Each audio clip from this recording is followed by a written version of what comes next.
Buenos días a todos, mi nombre es Pamela Castro, soy médico residente de traumatología y en esta ocasión vamos a hablar sobre lo que son luxaciones. Bueno, para comenzar, las luxaciones son conceptualizadas como urgencias en traumatología, ya que muchas de ellas van a tener o van a comprometer el estado neurovascular de los miembros de un paciente. Generalmente las articulaciones son zonas que unen dos segmentos de nuestro cuerpo y a través de los cuales van a pasar importantes elementos, tanto vasculares, arterias, venas, como neurológicos, nervios. Entonces, las luxaciones se tienen que reducir apenas llegan a la emergencia y apenas las diagnosticamos.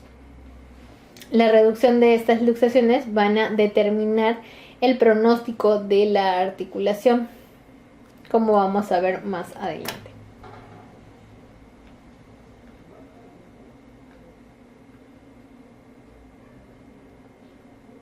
Una de las luxaciones más frecuentes y que vemos diariamente en la emergencia son las luxaciones de hombro. Estas luxaciones se dan más que todo por mecanismos tanto directos como indirectos. Los directos son las caídas sobre el hombro que pueden darse los pacientes que practican ciclismo, los motociclistas, incluso los futbolistas que caen sobre el hombro, ¿no? Un apoyo con carga. Y el mecanismo indirecto compromete dos mecanismos, tanto la abducción del hombro como la rotación externa. Las características, la luxación de hombro compromete lo que son alrededor del 50% de todas las luxaciones del cuerpo, y de estas hay de dos tipos característicos, la anterior y la posterior. De ambas, la anterior es la más frecuente. Recuerden, la luxación anterior de hombro es una de las luxaciones más frecuentes y estas son preguntas de examen. Clínicamente vemos a un paciente con mucho dolor. Recuerden, un paciente con una luxación va a ser un paciente que llega a la emergencia gritando, ya que el dolor es muy intenso. No hay ruptura ósea, pero hay distensión de elementos neurológicos. Por eso es que el dolor es intenso. Y una impotencia muscular marcada. Nuestro paciente va a venir sosteniéndose literalmente el brazo, ¿no? Desde el codo, bien pegadito al cuerpo, porque siente que el brazo se le está cayendo. Entonces, eso es importante reconocer. En este nivel, sobre todo, hay que descartar la lesión del nervio circunflejo, que es una rama del nervio axilar, que es muy importante. Y también, apenas nos llega un paciente con luxación del hombro, tenemos que mandar exámenes auxiliares como la radiografía de hombro. Y tenemos que descartar fracturas de algún elemento del húmero proximal, ya sea una fractura de Drockitter, que es una de las más comunes que se dan cuando hay luxaciones. El tratamiento para una luxación de hombro es una reducción incruenta. ¿Qué significa esto? No necesitamos abrir al paciente, realizamos maniobras para devolver la cabeza del húmero a la superficie de la glenoides, que es con la que articula. Si en algunos casos esta reducción no es posible, tenemos que entrar a sala de operaciones para realizar una reducción cruenta. Y después de ambas se tiene que inmovilizar la articulación del hombro, como con un cabestrillo con un inmovilizador. Clínicamente tenemos que en las luxaciones de hombro vemos el signo de lo que es la charretera, el signo de la charretera positivo. Eso es característico de las luxaciones de hombro. La maniobra más común que usamos para la reducción de las luxaciones de hombro es la maniobra de Kocher, que consiste en una tracción constante y sostenida con una rotación externa y una posterior aducción del hombro, en el cual ya vamos a ver que va a encajar la fractura. Otra que empleamos es con apoyo de una silla, colocarla en la región axilar y traccionar. El traumatólogo tracciona, los traumatólogos traccionamos en el eje axial al brazo para volver a colocar la cabeza del húmero en su lugar. Otra importante luxación que se da a este nivel en el hombro son las luxaciones acromioclaviculares. Estas luxaciones también van a estar determinadas por las caídas sobre el hombro que provocan un descenso brusco de la escápula sobre la clavícula.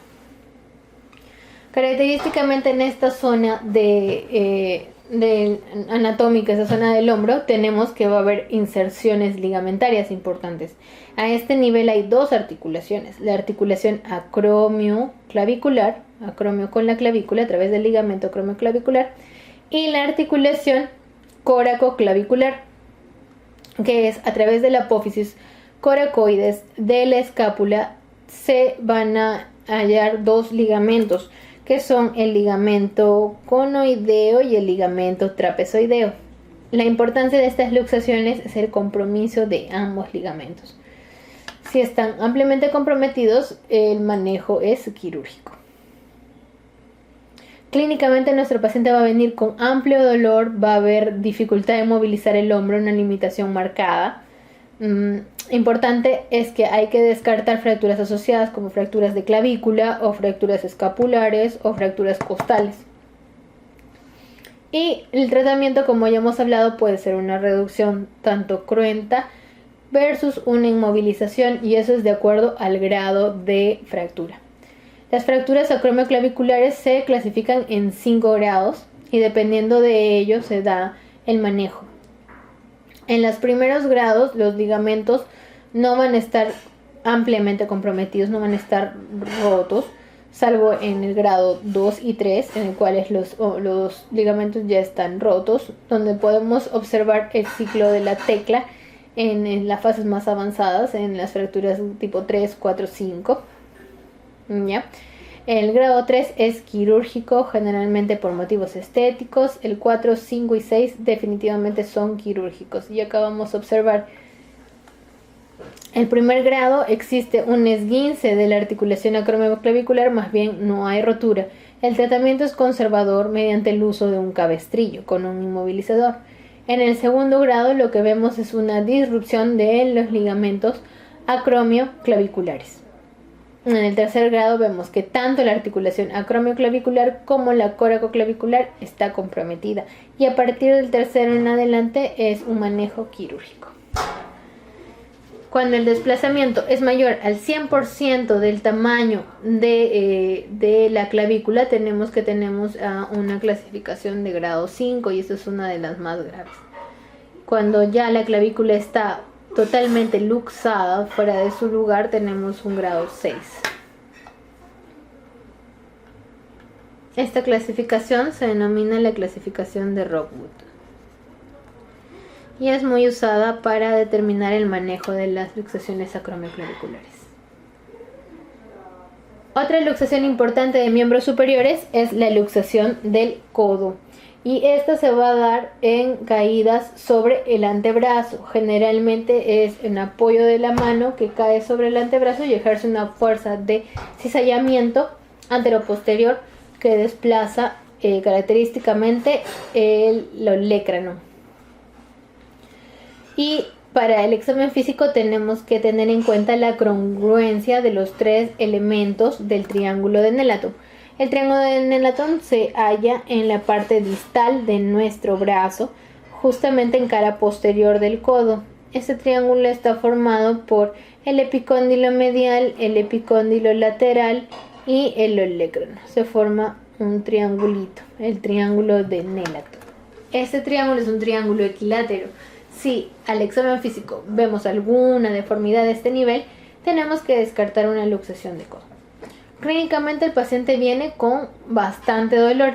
Es importante descartar las lesiones neurovasculares a este nivel, ya que, como hemos hablado anteriormente, por aquí discurren tanto el nervio mediano, el nervio radial como el nervio cubital. La impotencia funcional va a ser marcada mientras no logremos la restauración de la congruencia de la articulación. Y es importante en estas luxaciones descartar tanto fracturas de la cabeza del radio, de la apófisis coronoides, como fracturas del olecrano. El tratamiento de estas fracturas va a ser una reducción incruenta, es la más común, ¿no? Muchas de las veces una reducción incruenta y posterior inmovilización.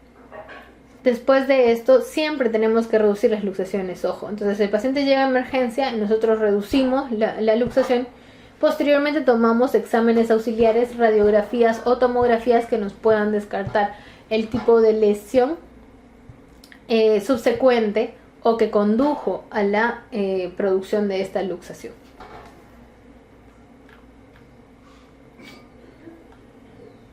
Imágenes para ver las luxaciones de codo.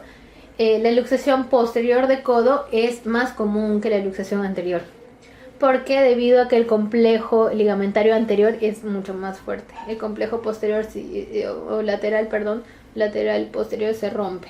En cambio el anterior es mucho más fuerte. También tenemos algunos casos en los que la cabeza radial se subluxa y eso es patología característica de niños, el llamado codo de niñera. Otra luxación muy importante es la luxación de la cadera, y esto es característico de pacientes que tienen traumatismos de alta energía, sobre todo accidentes de tránsito. 5% de las luxaciones en general son luxaciones de cadera, y de ellas la más común es la luxación posterior. Recuerden, chicos, ya hemos mencionado, pregunta de examen, la luxación de hombro más común es la luxación anterior, mientras que la luxación de cadera más común es la luxación posterior. Clínicamente nuestro paciente va a venir gritando literalmente de dolor, va a haber mucho dolor y va a haber una impotencia funcional marcada. Es importante descartar la lesión del nervio ciático popliteo que discurre a este nivel. Ya generalmente sale por el agujero innominado y cruza hacia atrás, entra hacia atrás en la zona del muslo, ¿ya? Y hay que ver también que no se dañe el van femoral. La reducción de la luxación de cadera se considera una urgencia y generalmente la hacemos bajo sedación o bajo anestesia. En esta zona de aquí la musculatura es muy fuerte y esto muchas veces va a limitar que nosotros logremos reducir la cadera. Entonces aquí tenemos una imagen típica de una luxación posterior y una imagen típica de la luxación anterior, que es la menos frecuente. En esta, la cabeza femoral muchas veces atraviesa el agujero obturaticio.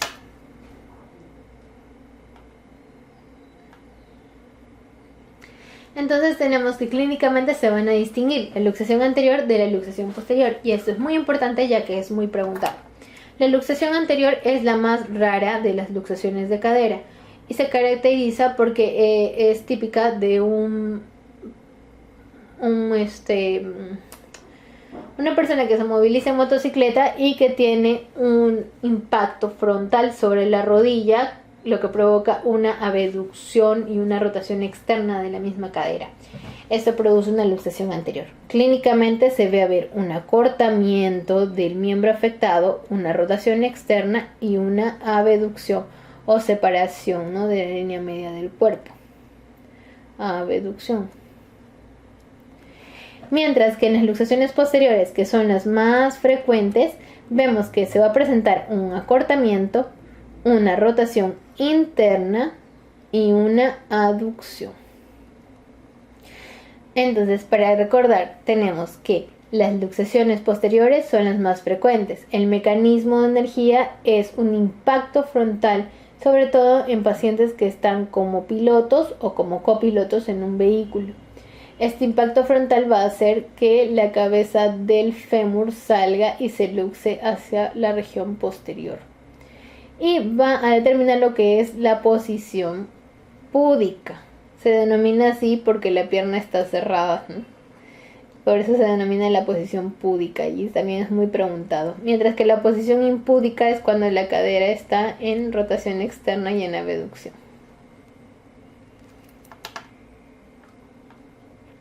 Las maniobras de reducción de la cadera, como les expliqué muchas veces y en la realidad, nosotros hacemos estas reducciones en sala de operaciones con el paciente sedado, totalmente sedado y con un relajante muscular que no nos haga contrafuerza al momento de reducir. Y usamos la técnica de Alice, que básicamente es como lo describe esta imagen: colocarnos en cuclillas, ¿no? y realizar una carga traccionando el muslo y para luego recolocar la cabeza femoral dentro de la superficie acetabular. Esto es todo en cuanto al tema de luxaciones. La importancia de conocer las mismas es que el tratamiento de ellas es un tratamiento de urgencia y que puede tener un gran compromiso, ¿no? Puede ejercer un gran compromiso sobre las estructuras neurovasculares de los miembros afectados. Entonces es muy importante reconocer, diagnosticar y resolver una luxación de dichas articulaciones que hemos visto.